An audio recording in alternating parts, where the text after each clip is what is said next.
2021년 6월 28일 하계 피서철로 인해 평소보다 상황 처리가 2배 이상 많아진 일요일 주말을 무사히 보내고 모두가 잠든 월요일 새벽 1시 52분 중부청 평택 담당 접수위원 자리로 갯벌에 사람이 고립되었다는 헤로드 어플 긴급신고가 접수되었습니다. 곧바로 접수위원이 GPS 위치를 확인해 본 결과 경기도 안산의 메추리섬 인근으로 확인되었습니다.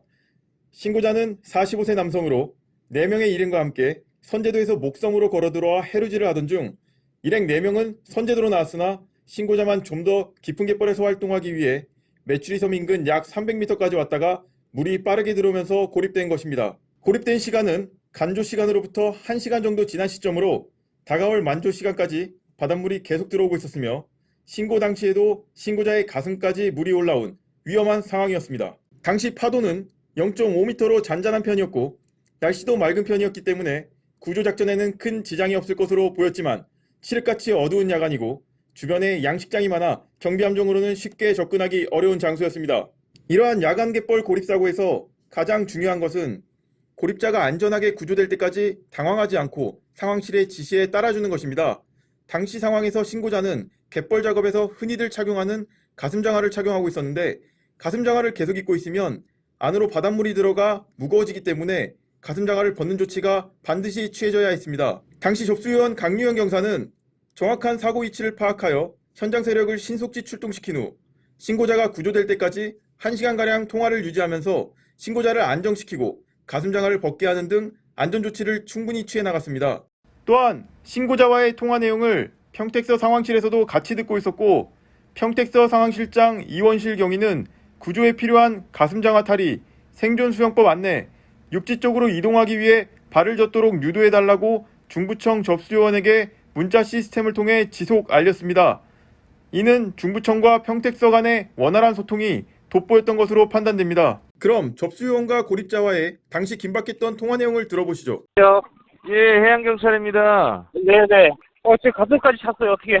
지금 가슴까지 차셨다고요? 근데 가슴장화 벗으셔야 됩니다, 선생님. 그 물 들어가면은 움직이지를 못해요. 지금 갑자기 물 들어와요. 중부청 상황관리팀장 송정규 경감은 경비함정이 사고 여부에 접근하기 어려울 것으로 판단하고 빠르게 헬기 출동을 지시했습니다.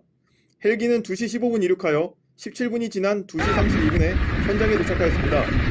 항공구조사가 랩벨로 하강하여 신고자에게 접근하였고 호이스트를 이용하여 무사히 구조하였습니다. 이번 사고에서 귀중한 생명을 구조할 수 있었던 것은 접수원들이 신고를 접수할 때 해야 하는 조치사항과 질문들이 매뉴얼과 체크리스트로 잘 만들어져 있었기 때문입니다. 또한 중부청에서는 접수위원들이 매뉴얼과 체크리스트를 이해한 후 활용하는 수준을 넘어 체크리스트를 암기하게 하였고 이를 정확하게 암기했는지 엄정하게 테스트까지 실시하여 접수위원들의 역량을 높여왔습니다. 그리고 접수위원들은 접수할 때마다 체크리스트를 컴퓨터 화면에 띄워놓거나 인쇄물로 확인하면서 필요한 정보 파악이 누락되지 않도록 하고 있습니다. 이번 사건에서도 보았듯이 고립자가 가슴장화를 벗게 하는 것은 매우 중요합니다. 중부청 상황실에서는 고립자가 벗은 가슴장화로 부력을 만드는 방법이 담긴 10초짜리 짧은 유튜브 영상을 제작하여 교육자료로 활용하고 있으며 실제 상황에서도 고립자에게 동영상을 보내거나 접수원이 쉽게 설명하여 실제로 따라할 수 있도록 하고 있습니다. 이처럼 철저한 사전 준비와 교육 훈련이 뒷받침되었기에 해양경찰이 국민의 소중한 생명을 지킬 수 있었습니다.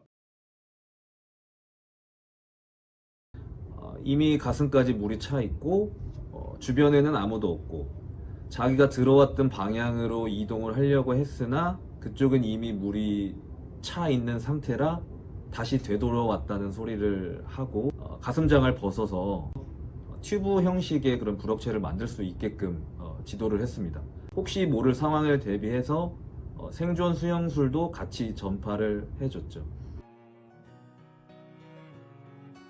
사고 지역이 어망이 많이 산재된 곳이고 야간이었기 때문에 해상에 우리 경비 함정들이 접근해서 구조하는 데 상당히 어렵겠다는 그 생각이 들었고 파출소 육상팀이 도착해도 구조하는 데 어렵겠다는 이런 판단이 되었습니다.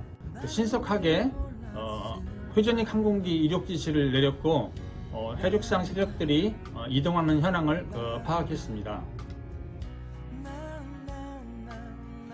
상황실에 처음 전이 왔을 때부터 우리가 실시했던 그 매뉴얼 숙지 테스트, 그리고 그 이후에 계속되었던 체크리스트, 그리고 계속 강조했던 그런 매뉴얼들, 모든 것들을 수시로 계속 보고 자기가 이런 상황이 되었을 때 이 매뉴얼을 어떻게 적용할 수 있는지 이런 시뮬레이션을 스스로 이렇게 해보는 게 좀 중요할 거라고 생각합니다. 그 야간 근무 때문에 상당히 피곤하고 뭐 힘들었지만은 국민의 그 소중한 생명을 구했다는 그 보람과 해양경찰로서의 그 자부심을 느끼는 그런 시간이었습니다.